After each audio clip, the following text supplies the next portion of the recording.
Hello hello hello বন্ধুরা, রোজ তো আমি এক একটা রেসিপি নিয়ে আসি। চকলেট নয়, কেক নয়, অন্য কোনো টপিক নিয়ে আসি।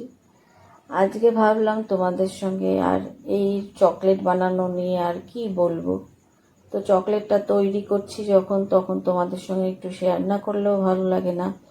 তাই ভাবলাম আজকে একটু একটা গল্প পড়েছি, সেটা একটু তোমাদের সঙ্গে বলি। গল্পটাগুলো একটু পুরনো, মানে পুরাণের গল্প।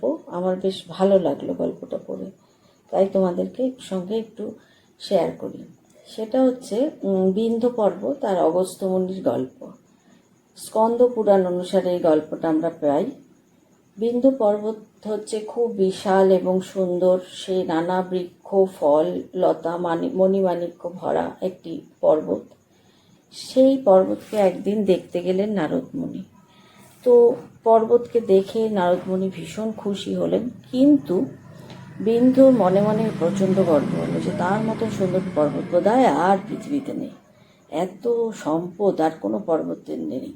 কিন্তু একটাই তার দুঃখ, যে পর্বতরাজ রূপে তার কোনো সম্মান নেই।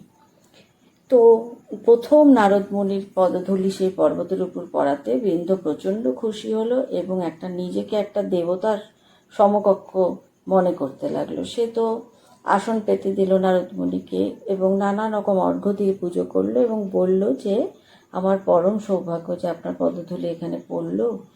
আপনি অত্যন্ত আমাকে পর্বতরাজ রূপে সম্মান দিলেন। আমার খুব আনন্দ হচ্ছে। এইভাবে নিজেই নিজের প্রশংসা করতে লাগলো। আর দেবশ্রী তো চুপ করে থাকলেন, কিন্তু তিনি মনে মনে তো ভাবছেন যে যে এত উদ্ধত্ত বিন্ধুর। তো বললেন তিনি যে হে বিন্দু, তুমি যেটা বলছো তা অনেকটাই ঠিক। হিমালয়, উদয়গিরি, মন্দার, হেমকূট এরা মনে হয় না তোমার মতো হবে। আমার মনে হয় তোমার প্রতিদ্বন্দ্বী একমাত্র হতে পারে সুমেরু পর্বত। বিন্দু নারদ মুনির ইঙ্গিত বুঝতে পারল। সে বলল, আমার প্রতিদ্বন্দ্বী সুমেরু কোন দিক দিয়ে? সুমেরুর প্রচুর সোনা আছে এবং উচ্চতায়ও অনেক বেশি, তাই নাকি ঋষিবর?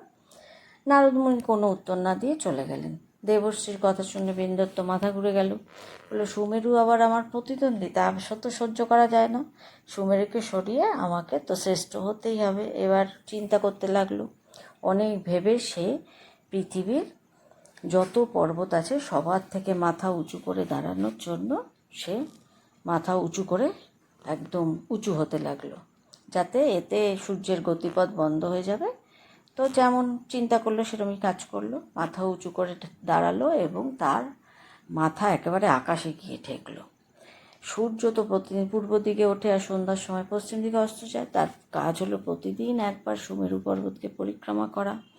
নিত্যদিনের মতন সূর্য উঠল, কিন্তু পথ তো বন্ধ। থমকে দাঁড়ালো, তার 7 চাকার রথ থেমে গেল। সূর্য নিচের পথে আর যেতে পারছে না, এক জায়গায় স্থির হয়ে দাঁড়িয়ে রয়েছে। যেখানে সূর্য দাঁড়িয়ে রইল সেখানে তো একেবারে তাপে জ্বলে পড়ে যেতে লাগলো। আর বিন্ধ্য পর্বতের পশ্চিম দিকে তো আর রাতই শেষ হচ্ছে না। একদিকে সূর্যের অসহ্য তাপ, আর একদিকে তো অন্ধকার। সবাই বিপদে পড়ল, পশু পাখি মানুষ সব ভয় পেয়ে গেল। তারা স্বর্গলোকে দেবতাদের শরণাপন্ন হলো। এবার দেবতারাও তখন ভীষণভাবে চিন্তিত হয়ে গেল যে এভাবে তো সৃষ্টি ধ্বংস হয়ে যাবে। তাহলে দেবতারা তখন ব্রহ্মার কাছে গেল, কিন্তু ব্রহ্মা সবই জানে, কিন্তু তিনি বললেন আমার সমাধান, এর সমাধান আমার কাছে নেই। তোমরা বরঞ্চ বিন্ধ্যের গুরু অগস্ত্য মুনির কাছে যাও। তো অগস্ত্য মুনি যেরকম কথা সেরকম কাজ। তখন তার অগস্ত্য মুনির কাছে গেল, তাকে প্রণাম জানালো এবং তারাও খুব আতিথেয়তা করলেন দেবতাদের, তিনি এবং তার স্ত্রী লোপামুদ্রা।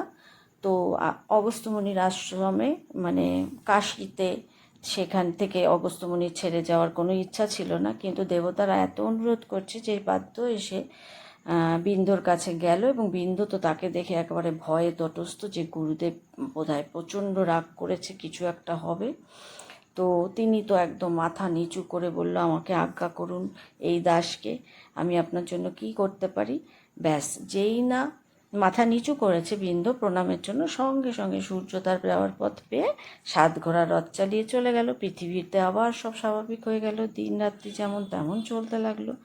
বিন্দের নত শির দেখে তো অগস্ত্যমুনি মনে মনে খুব খুশি। তিনি শিষ্যকে একটা কথাই বললেন, শোনো বিন্দু, তুমি নিচু হয় আমার যাতায়াতের খুব সুবিধা হলো, আমি দক্ষিণাদেশের দিকে যাচ্ছি, খুব শীঘ্র ফিরব।